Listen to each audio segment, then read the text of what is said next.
Hey, it's Noam. Think you know Jewish history? Think again.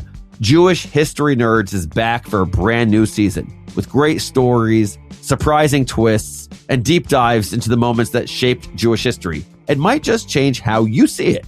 Join hosts Yael Steiner and Jonathan Schwab for smart, fast-paced conversations that bring Jewish history to life. Some episodes explore names you already know. Others uncover stories you've probably never heard of. And every single one will leave you saying, wait, how did I not know that? Tune in to Jewish History Nerds on YouTube or wherever you get your podcasts. Jewish History Nerds. Whoever thought history is boring clearly hasn't heard these stories. Hey, I'm Noam Weissman. Before we jump into today's episode, just a quick note. Right now, as Israel and the U.S. and other people in the region confront Iran, there's a question hovering in the background, one that people are debating in real time on TV, on social media, around Shabbat tables, dinner tables in general. What do you do when a threat isn't fully here yet, but you believe it's on its way? You believe it is. Do you wait? Do you hope diplomacy works? Do you act before it's too late? What do you do? What do you do? And that question might feel very 2026. It feels immediate. It feels current. It feels present. Like this is it. It's happening now. But it's not new, as it turns out. In fact, it's one of the most central questions throughout Israeli history. It's prevalent. It's a question that Israel confronted in a specific, dramatic, controversial, and still debated way back in 1981. 1981. That's when Israel carried out a surprise airstrike deep inside Iraq, targeting a nuclear reactor that it believed could one day be used to produce nuclear weapons. The operation was called Operation Opera. It took just a few minutes to execute, but its impact has lasted for decades. Because after that strike, Israeli Prime Minister Menachem Begin made something very clear. This wasn't a one-time decision. It became something known as a doctrine, a principle, a way of thinking, a way of behaving, a way of acting, a way of being the Jewish state, the only Jewish state in the world, and specifically in the Middle East. He said Israel would not allow any hostile regime to develop weapons of mass destruction, and if necessary, it would act before that threat became reality. And here's the thing. Whether you agree with that logic or not, whether I agree with that logic or not, whether you think it was necessary or dangerous or both, my job is to explain Israeli history. It's to understand it all. It's to make sense of it. And it's impossible to understand how Israel thinks about threats like Iran today without understanding that moment, without understanding that doctrine. And now from a Jewish perspective, there's something else. As I record, it's almost Passover. A holiday about freedom, yes, but about something much deeper, about not waiting, about acting before it is too late. The Haggadah, the central text of the Passover experience, tells us, if God had not taken us out of Egypt, we would still be slaves today. Passover is a story about the moments before redemption, when nothing is certain, when the future is unclear, and when action feels both necessary and terrifying. In some ways, that's exactly the kind of moment we're living in and living through right now. So we're bringing back this episode, not because history repeats itself, but because sometimes it helps us understand the questions we're still asking. Hey, I'm Noam Weissman, and you're listening to Unpacking Israeli History, the podcast that takes a deep dive into some of the most intense, historically fascinating, and often misunderstood events and stories linked to Israeli history. This season of Unpacking Israeli History is generously sponsored by Marcy and Andrew Spitzer and Barbara Summer and Alan Fisher. And this episode, sadly the last of the season, is generously sponsored by Jack Zager and Ellen Kahn, and by some particularly special people, my incredible parents, Pam and Neil Weissman, who are sponsoring the episode in memory of their parents, Mama Bashi and Saba Royal Rockman, and Safta Alice and Saba Irving Weissman. Ima, Abba, I hope this episode makes you proud. Love you both. One note before I go on. This is the final episode of this season, and it's been such a blast. I've been thinking about it. I just want all of you listening to know a few things. This really is such a labor of love. The amount of research, reading, and thinking I do to prep this, yes, and you all know me at this point, but it's my teammates you may not know. Rob Pera is such a talented editor. Adi Elbaz is a remarkable writer and has a passion for this stuff in such a way that I almost want to create an award for her, the Nerd Corner Alert winner. And of course, Rivki Stern, our producer, my teammate, my chavruta, and the person who is always pushing me to get better and better. Lastly, I want to thank you. Yes, you listening. We now have over 30 episodes and hundreds of thousands of downloads, and our community is growing each and every day. We don't take you for granted. Thank you for listening. Thank you for caring. Thank you for helping the world become a more knowledgeable, compassionate, and passionate place. For the last time this season, yalla, let's do this. אנו מכריזים בזאת על הקמת מדינה יהודית בארץ ישראל. היא מדינת ישראל. We, the people of Israel, are prepared and anxious to meet the representatives of our neighbors without any preconditions. There are people in Israel and elsewhere say it's impossible to make peace between the Arabs and Israel or the Jewish people. I think they are wrong. Want to feel old? The Batman movie, The Dark Knight, the best Batman movie, and yes, I will die on this hill, came out 14 years ago. I know, it's basically a historical artifact at this point, but when I was teaching, The Dark Knight was still cool. And let's be real, there's no better move than showing superhero movies in class under the guise of education. Because I love to use the infamous ship scene to illustrate the concept of moral dilemmas. In case it's been a while since you've seen the best superhero movie ever made, here's the basic premise of the scene. The Joker, a cruel psychopathic villain who thrives on chaos, has engineered a social experiment. He puts 2 bombs on 2 separate ships. One ship is full of civilians. The other is carrying a bunch of convicted criminals. Each ship has the ability to detonate the other. I don't care who blows up who, says the Joker, but if one of you doesn't blow up the other, you're both going down. Have fun deciding who lives and who dies. And then he sits back to enjoy the chaos. I won't spoil what happens, and I also won't poke any holes in the premise like, why were a bunch of convicted criminals on a ship? I mean, it's a movie about a dude who scales skyscrapers in a bat mask. The scene isn't exactly a study in realism, but a souped-up version of the classic trolley problem, the classic moral dilemma that asks, should you sacrifice one for the good of the many? Is it wrong to kill one person or 10 people or 100 people if it enables you to save even more lives? By definition, moral dilemmas force you to choose between 2 courses of action, and whichever you choose, you will invariably be transgressing a moral principle you hold dear.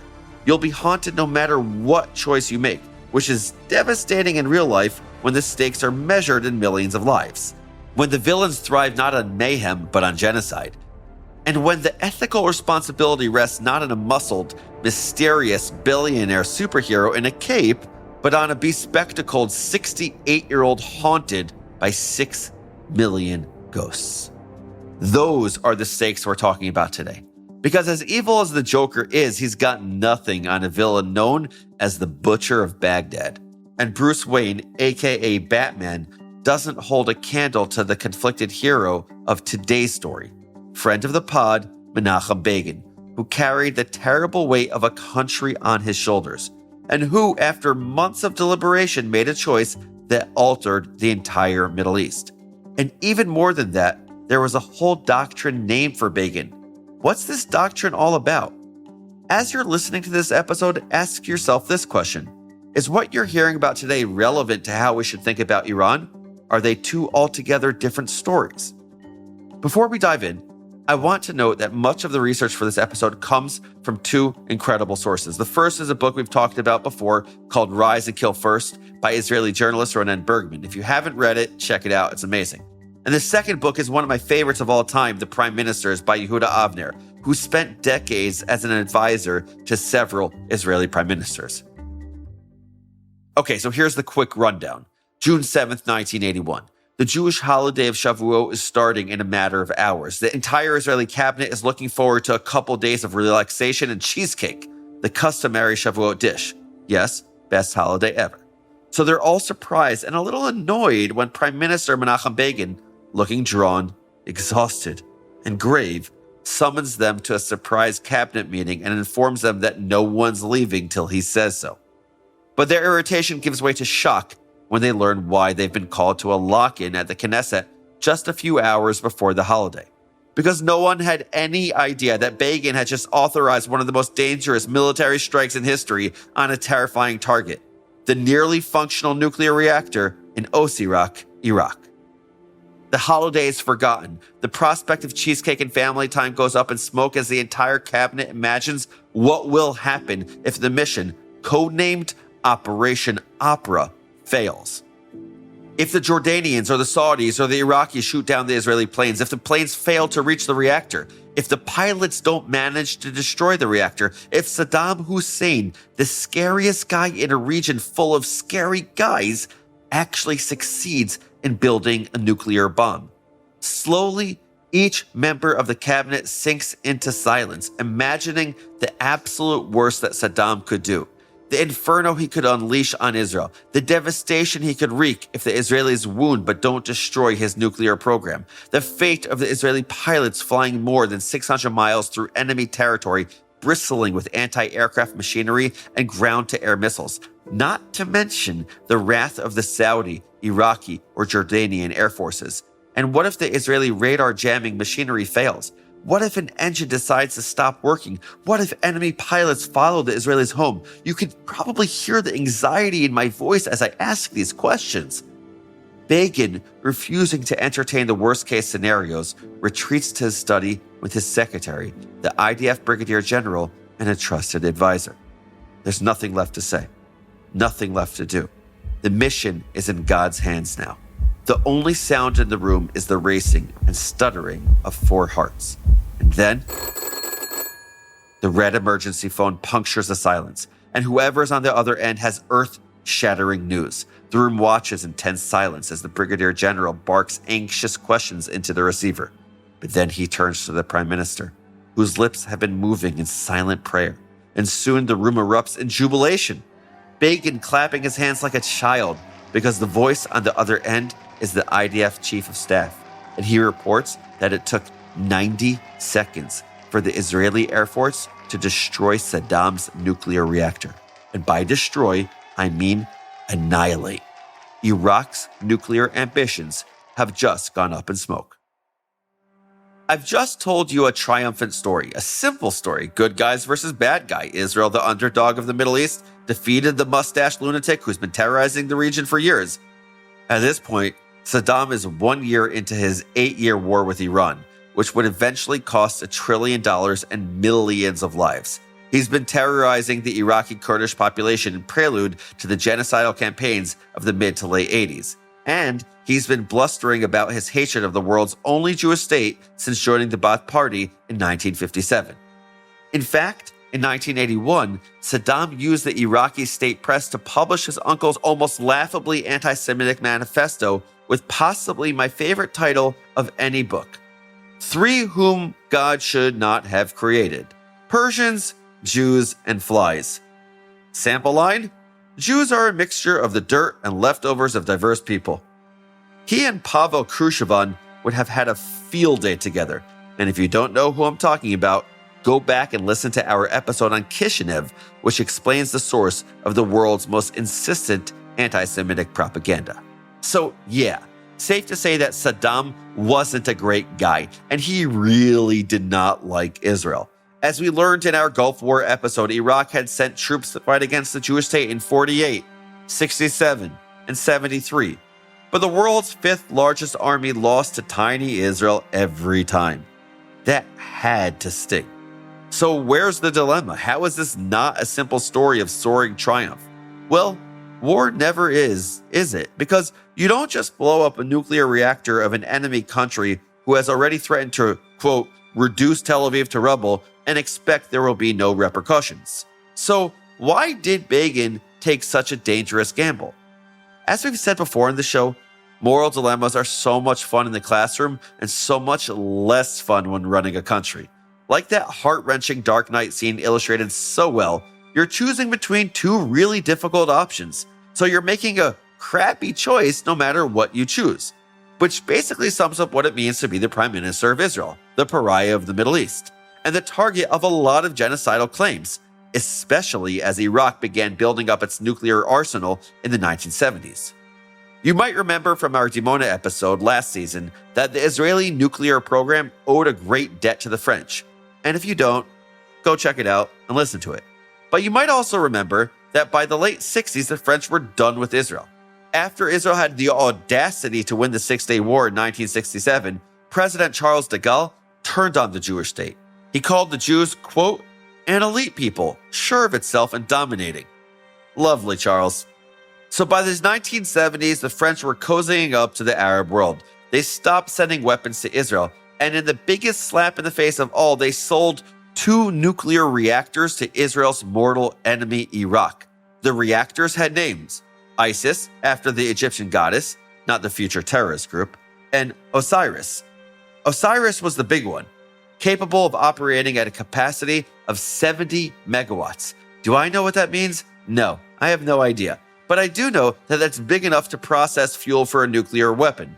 Now that Saddam was shy about his intentions, he said explicitly, and I quote, "The surge for technology with military potential is a response to Israel's nuclear armament." In other words, watch out, Israel, you're not the only nuclear game in town. The entire world seemed blithely unconcerned with the prospect of Israel's nuclear annihilation. So Israel's multiple intelligence agencies teamed up, wooing French and Iraqis to become informants. And from these relationships, not to mention bugged offices and telephone lines, Israel gleaned quite a bit of information, like the layout of the facilities where the reactor was being stored and the layout of the labs next door. But when Saddam got wind that his officials and scientists were talking to outsiders, he made them watch a real-life snuff film. Seriously, he televised his cabinet members killing their fellow government officials. The message was clear: you talk, you die. Still, at this point, Israel had enough dirt on Iraq to show the international community that Iraq was a legitimate threat to world peace.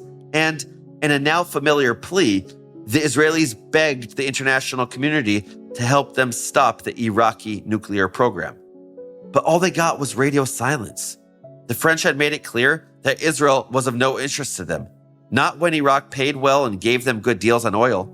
And in an embarrassing oversight for Washington, the outgoing Carter presidency had literally forgotten to brief Reagan about the Israelis' concerns. I'm not even joking. Begin had told the Americans that things were getting bad, that Israel was prepared to do whatever was necessary to stop a genocidal anti-Semitic dictator from getting his hands on a nuclear bomb. But the report had somehow gotten lost as the Carter presidency transitioned out and the Reagan presidency transitioned in. Oops. So Washington was MIA. France clearly didn't care. And the rest of the international community responded with a combination of indifference and aggravation. After all, Israel had nukes, even if it wouldn't admit to them. Seriously, check out our Dimona episode. Why was it being so possessive, so insistent, that no one else on the block was allowed to have powerful toys? You and I can sum up the answer in one word: the Holocaust. But the international community didn't seem to remember that less than 50 years before, another mustache dictator had announced his intentions very clearly. And like Saddam, he started with bluster and propaganda.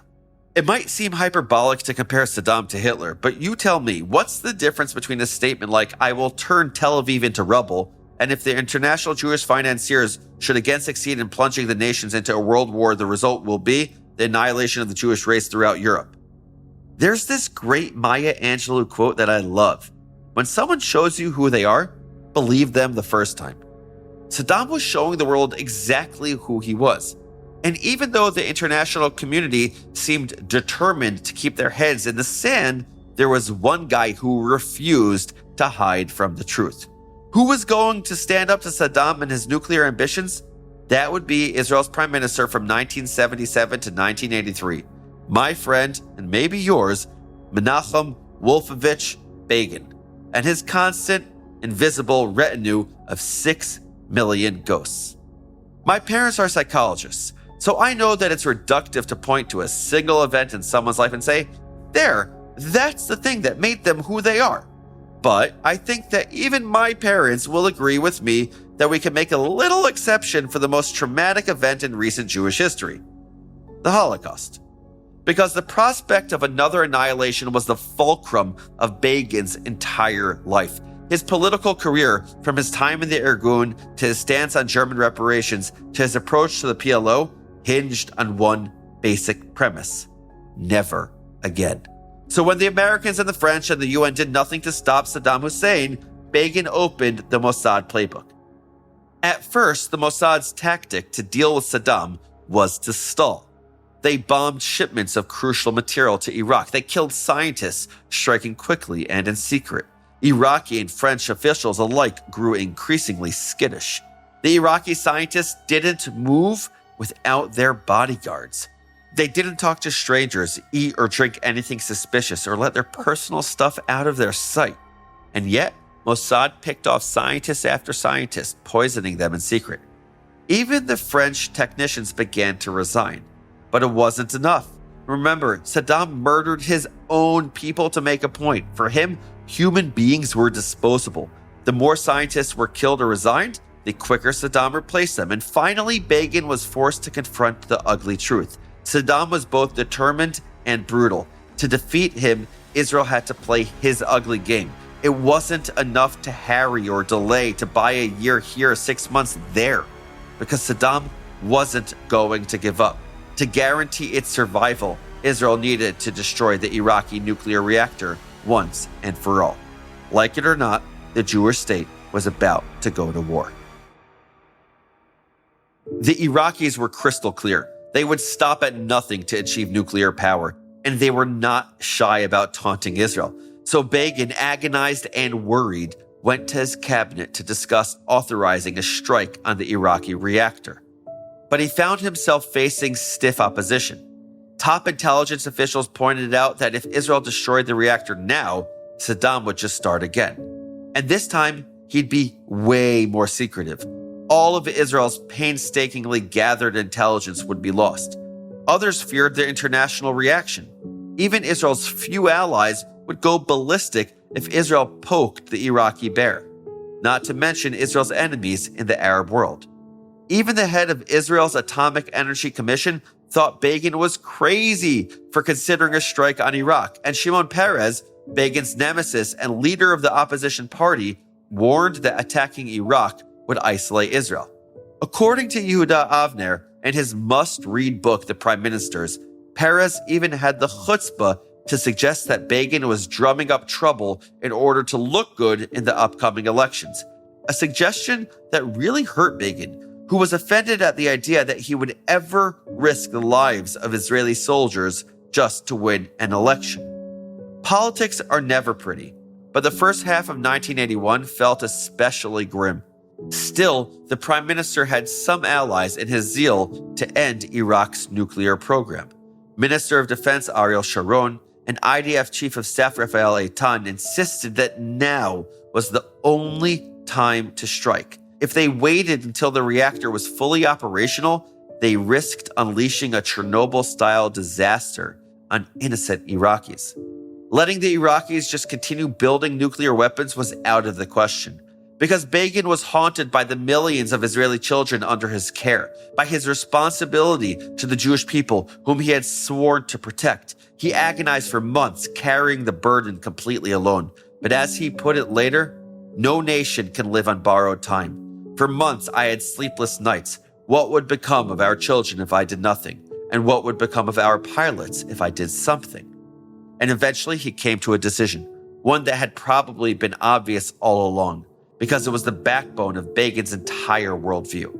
When I have to choose between saving the lives of our children or getting the approval of the Security Council and all those other fair-weather friends, I much prefer the former.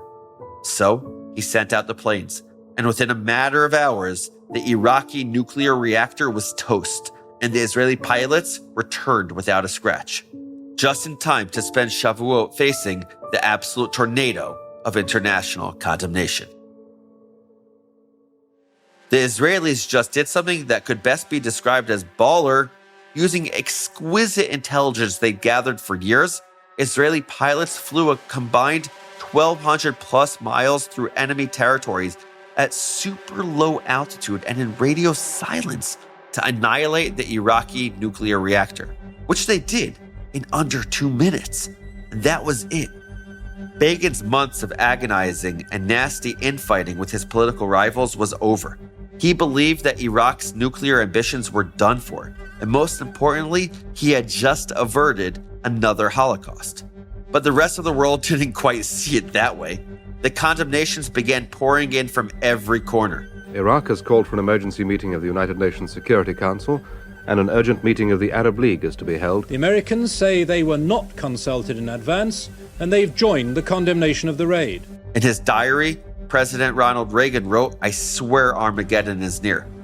Reagan's Secretary of State, General Alexander Haig, remembers meeting with the National Security Council to formulate some kind of response. There was a very strong anti-Israeli condemnation mood in the room. It was really rather vitriolic. The Iron Lady, the conservative Margaret Thatcher, criticized Israel's, quote, grave breach of international law. The New York Times, on the liberal side, denounced the attack as, quote, an act of inexcusable and short-sighted aggression. Everyone was taking shots at Israel. Saddam Hussein took the opportunity to censure Israel, and the UN passed Resolution 487, quote, strongly condemning Israel and even suggesting that, quote, Iraq is entitled to appropriate redress for the destruction it has suffered. Which, I'm sorry, but I find absolutely hilarious. Saddam threatens Israel with nuclear annihilation, and the UN expects Israel to apologize for defending itself? It's honestly kind of funny. But I'm most impressed by how Begin reacted to the storm of criticism. Was he humbled, embarrassed, ashamed of what he had done? Hell no. His advisor, Yehuda Avner, later recalled, quote, Begin fumed over what he described as Western do-gooders who never once raised a voice against Saddam Hussein's murderous intent. As he read out international headlines, each nastier than the last, he inserted his own sarcastic commentary. My, he said, what a naughty boy I am. In short, it's funny. In short, Begin could not have cared less about what the world had to say, because he had just established the blueprint that continues to drive Israeli policy today, the Begin Doctrine. As historian Daniel Gordis put it in a newsletter, no enemy of Israel would ever be permitted to obtain a weapon of mass destruction. That's why Prime Minister Ehud Olmert took out the Syrian reactor in 2007, why we're constantly hearing about Israel's so-called shadow war against Iran. And it all started at Osirak, the moment that Begin gambled on a high-stakes moral dilemma, the moment that clarified and enshrined his personal mission to keep the Jewish people safe, to ensure that never again wasn't an empty platitude, but a policy that the Israeli government could ensure at any cost, including the cost of his own reputation, both at home and internationally, including the possible cost of the brave Air Force fighters who took down the reactor, who flew 1,200 miles through hostile airspace, certain that death dogged their heels. But it worked. Those pilots came home safely and triumphantly, and almost immediately, Israelis lauded Begin as a hero. A month after the strike, the entire Knesset, including his enemies in the Labor Party, presented the prime minister with a letter of tribute that thanked him for his bravery, his leadership, and his vision. Right after the raid, Reagan's Secretary of State Alexander Haig predicted, Mr. President, when history expends itself, you'll be on your knees thanking God Israel did what it did. He was right, because a decade later, the Americans entered Iraq during the first Gulf War, which you know already because you listened to our episode about Desert Storm. And according to Dick Cheney himself, they found their job much easier. Here's journalist Roger Clare, whose book Raid on the Sun details the Osirak campaign and its aftermath. And so you understand, David Ivry was Israel's ambassador to the U.S. at the time. Dick Cheney, wrote a letter to David Ivray, and it was a photograph from the satellite of the destroyed reactor site. And below it, Cheney had written, "If it weren't for you, Desert Storm wouldn't have been a success." Here's the thing.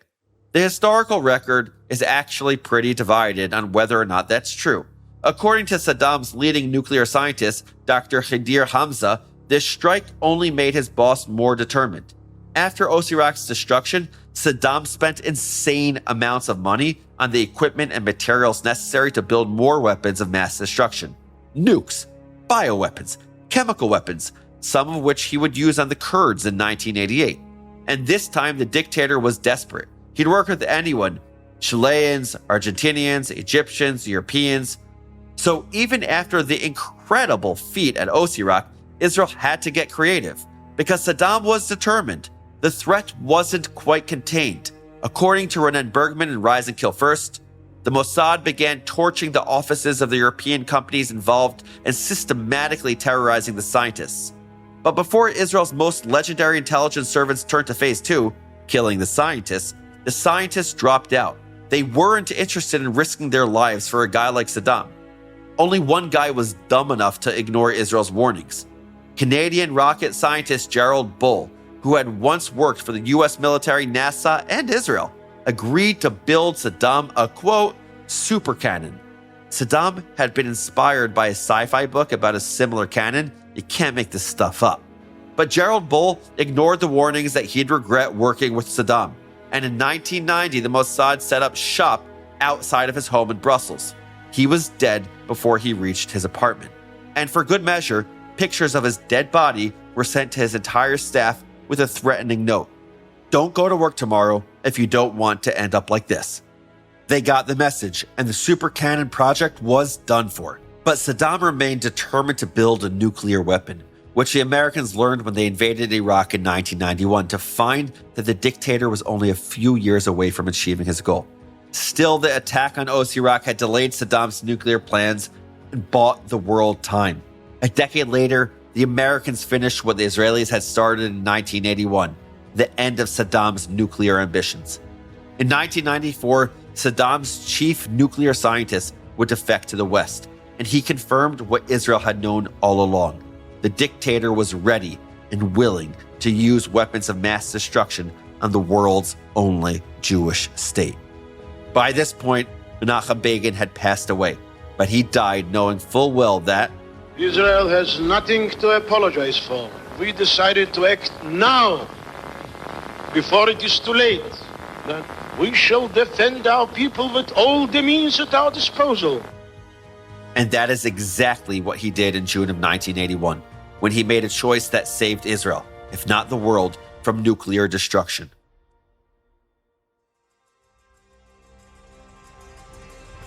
So that's the story of Osirak, and here are your 5 fast facts.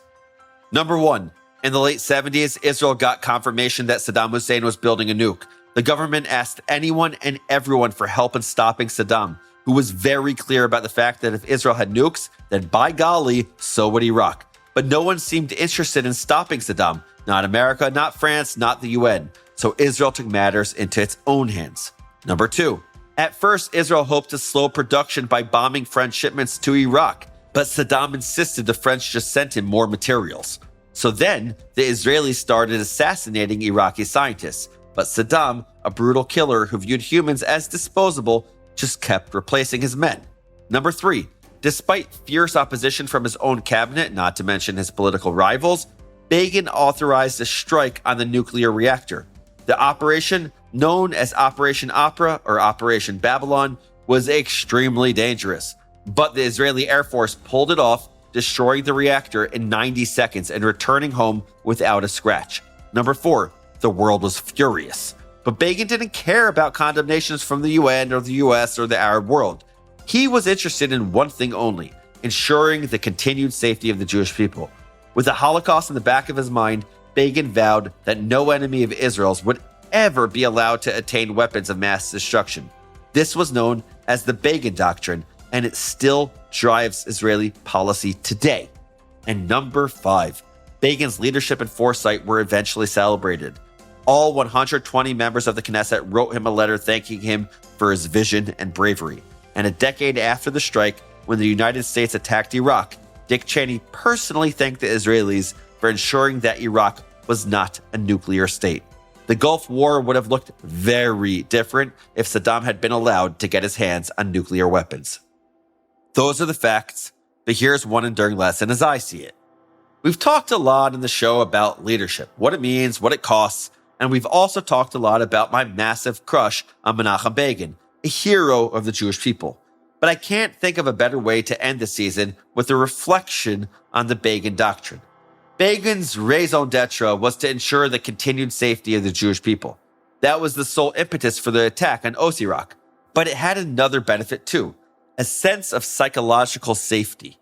We've talked a lot about difficult moments this season, the 1929 riots in Hebron, the Kishinev pogrom, the Farhud, the Gulf War. A dark through line runs through all of those events.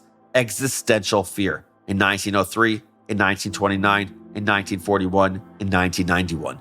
The Jewish people were running for their lives. It didn't matter if they were running from Russian mobs, from Arab neighbors wielding machetes, from Scud missiles. They were running because they felt unsafe, because they truly believed that this could be it for the Jewish people, for their sense of safety in their own homes, for their dream of a state. The Begin Doctrine tries very hard to erase that fear, to instill a sense of security, a bone-deep knowledge that home is safe, that there are no more existential threats, nothing else that Israelis can't face, nothing else from which to hide. In an excellent newsletter article from December of 2021, Daniel Gordis reflects on the importance of the Begin Doctrine, the importance of a sense of safety. He points to Israel's rank on the World Happiness Index. It's number 11, 3 spots ahead of the US. Why does a tiny, constantly harried country rank itself so high in the happiness scale? Or as Gordis puts it, why are Israelis happier than most and having more kids than the rest of the developed world? Because they feel safe and they have a sense of purpose. He argues that Israel owes this sense of safety to the Begin Doctrine, to the knowledge that the Israeli government, the Israeli army, the Israeli intelligence services are massed against any existential threat to the Jewish state or the Jewish people. It's a sense of security we haven't had in almost 2,000 years, and it allows us to raise our heads high, to walk in the world fully confident of our place in it. That is why Menachem Begin is one of my heroes. And that's also why I think the modern state of Israel is the most important and miraculous thing that ever happened to the Jewish people. Why I am proud to tell you all about Israel, the good, the bad, the ugly. Why I'll always be honest, both about my love for the state and the pain I feel at some of their decisions. Because I owe a large part of my confidence and my pride and my Jewishness to the state of Israel. And frankly, you listening, so do you. We're here because Israel exists. We're strong because Israel exists. And we owe everything to the brave men and women who shouldered the moral dilemmas, fought the difficult battles, and ensured that we would always have a source of security and pride.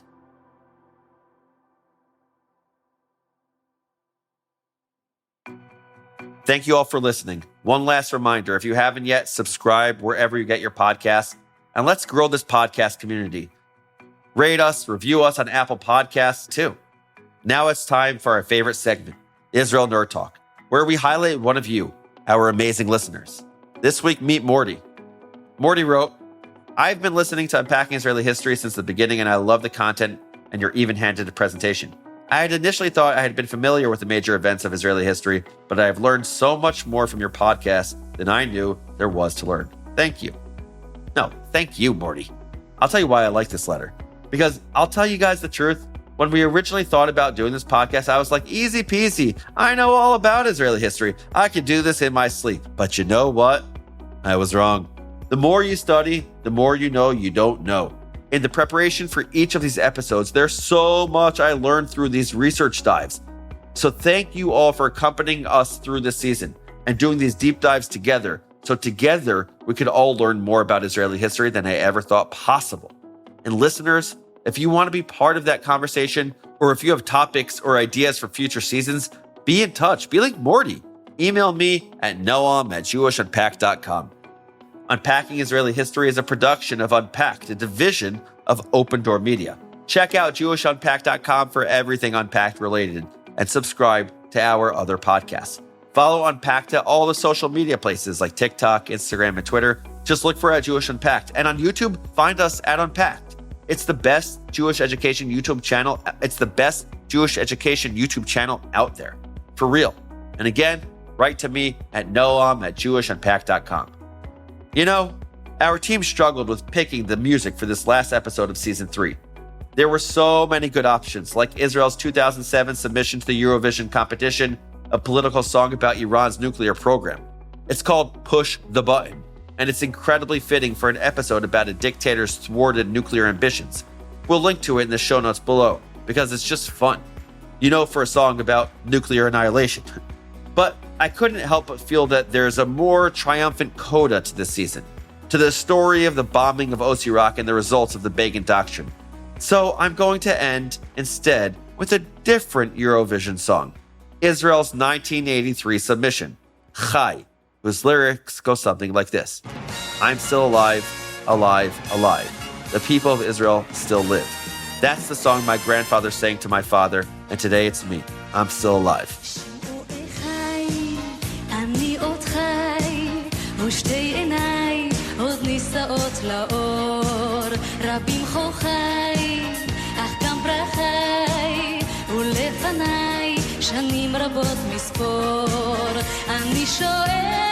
We're still here, we still thrive, and that is the point of the Begin Doctrine, of the entire state of Israel. Am Yisrael Chai. This episode was produced by Rivki Stern. Our team for this episode includes Adi Elbaz and Rob Pera. I'm your host, Noam Weissman. Thanks for listening.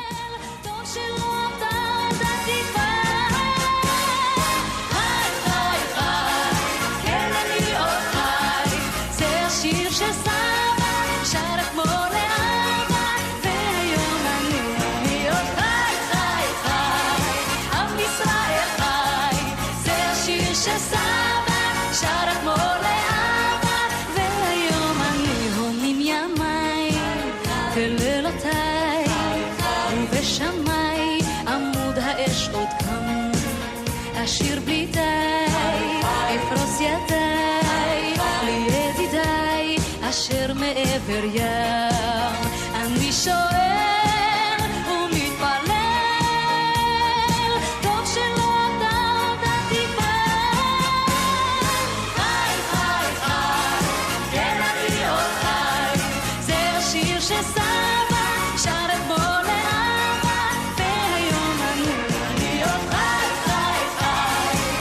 ישראל חי, זה השיר שסבא שר אתמול לאבא, והיום אני שמועי חי, אני עוד חי, ושתי עיניי עוד נישאות לאור, אז כל לחי, לכל אור חי, ולבניי המבקשים לחזור, אני שואל